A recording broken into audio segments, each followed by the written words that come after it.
तो hello guys, welcome to another vlog.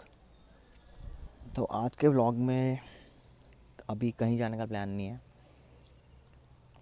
आज का व्लॉग मैं सोच रहा था जो हमारी हर्षिल की ट्रिप थी उसमें कितना खर्चा आया पर पर्सन वो बता दूं। दूसरा, आज है 28 जनवरी।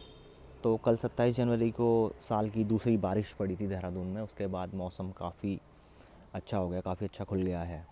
तो मैं छत में बैठा हूँ तो एक बारी आपको दिखा देता हूँ नज़ारे। काफ़ी साफ़ लग रहा है, पोल्यूशन बहुत कम है। तो ये देख सकते हो क्या व्यू है यार। मतलब ये देहरादून का व्यू देख के ना मज़ा ही आ जाता है। और जूम करके दिखाता हूँ एक जगह। ये देखो, ये दिख रहा है आपको? ये है नरेंद्र नगर। तो ये और क्लियर दिखता है जब और साफ़ हो मौसम। अभी इतना ही है बट फिर भी काफ़ी बेटर है। और इस साइड के भी पहाड़ दिख रहे थे, अभी धूप यहाँ है बट दिख रहे थे। सामने मसूरी तो नहीं दिख रहा अभी, बट ये बहुत सुंदर लगता है यार, बहुत ही प्यारा लगता है। तो यही दिखाना था और अब मैं आपको बताऊंगा स्टे ट्यून्ड कितना खर्चा आया पर पर्सन ट्रिप का। तो खर्चे में मैं आपको बेसिकली हर्षिल का ही बताऊंगा कि वहाँ पे रुकने का जो हमारा स्टे था उस स्टे का खर्चा कितना था, और साथ में ब्रेकफास्ट और लंच इनका क्या था, पर पर्सन क्या पड़ा। क्योंकि ट्रैवलिंग मैन का मैं नहीं बता रहा, हम लोग कार से गए थे। फ्यूल कितना लगा, हर बंदा अलग व्हीकल से जाता है। कोई बस से जा रहा है उसका सस्ता होगा ऑब्वियसली, कोई बाइक से जा रहा है कम तेल लगेगा, कार में ज़्यादा लगेगा। उसके बाद भी ये डिपेंड करता है कि कौन सी कार है, एवरेज कितना है। तो ये सब चीज़ें हम नहीं करेंगे।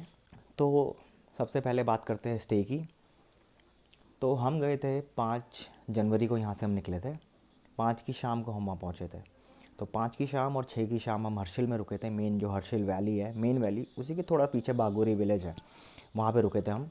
वो सेम ही है, लाइक आप उसे बागोरी बोल दो, हर्षिल बोल दो, अगल बगल ही है थोड़ा। तो हम जो रुके थे, हमारा 5 जने थे हम। तो एक रात का रुकने रुकने का था, जो हमारा छोटा सा कॉटेज टाइप का था उसका था 1000 रुपये। तो दैट मीन्स 200 पर पर्सन, सिर्फ रुकने रुकने का एक रात का। तो हमारा लाइक रुकने रुकने का 2 रातों का हमारा 400 रुपये पर पर्सन हो गया एक बंदे का, 5 बंदे थे हम।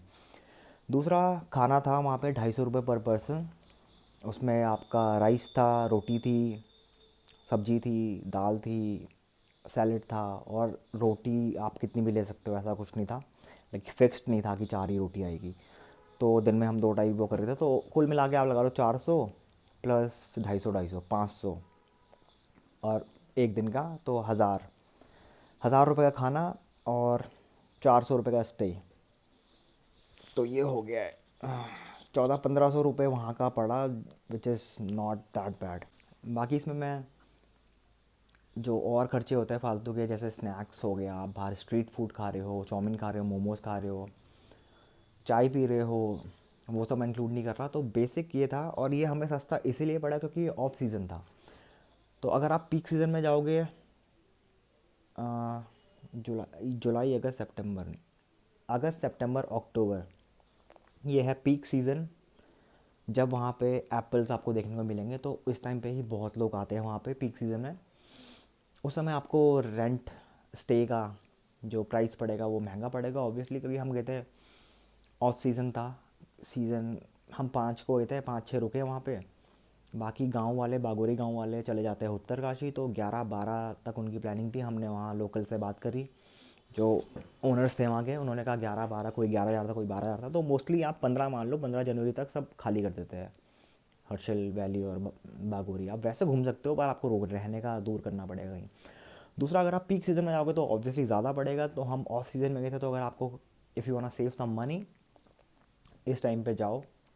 बहुत ही पीसफुल रहता है, शांत, ज़्यादा भीड़ भाड़ नहीं। जहाँ पे आपको फ़ोटो खिंचानी है आप खिंचा सकते हो। इस चीज़ का ये बेनिफिट है ऑफ सीज़न जाने का। दूसरा, बाकी ये होता है कि जब प्लान बनना होता है तो बन ही जाता है। तो हमारा प्लान एकदम से ही बन गया था, like with in 1 to 2 days हमारा प्लान बन गया था और हम निकल भी गए थे। तो इसीलिए ये सब सस्ता पड़ा। So one last thing guys, जहाँ पे हम रुके थे उस स्टे का नाम और कॉन्टैक्ट नंबर मैं डिस्क्रिप्शन में डाल दूँगा, so you guys can check it out. और उनका इंस्टा पेज भी है, तो उसकी डिटेल भी मैं इंस्टा पेज का जो हैंडल है उनका वो भी मैं डाल दूँगा। तो if you want contact them you can do that. और आप directly like according to the season जब भी आप प्लान कर रहे होंगे आप उस समय का रेट उनसे पूछ सकते हो। सो आज का व्लॉग होता है ख़त्म गाइज़। बाकी जिस किसी ने मेरी हर्षिल सीरीज़ नहीं देखी है वो मेरे चैनल में जाके हर्षिल सीरीज़ के व्लॉग्स देख सकते हैं। 3 पार्ट में डाला है मैंने, ज़्यादा लेंदी नहीं है, तो आप आराम से देख सकते हो और बहुत ही सुंदर सुंदर नज़ारे आपको देखने को मिलेंगे। Thank you for watching and please like, subscribe and share the videos if you like it.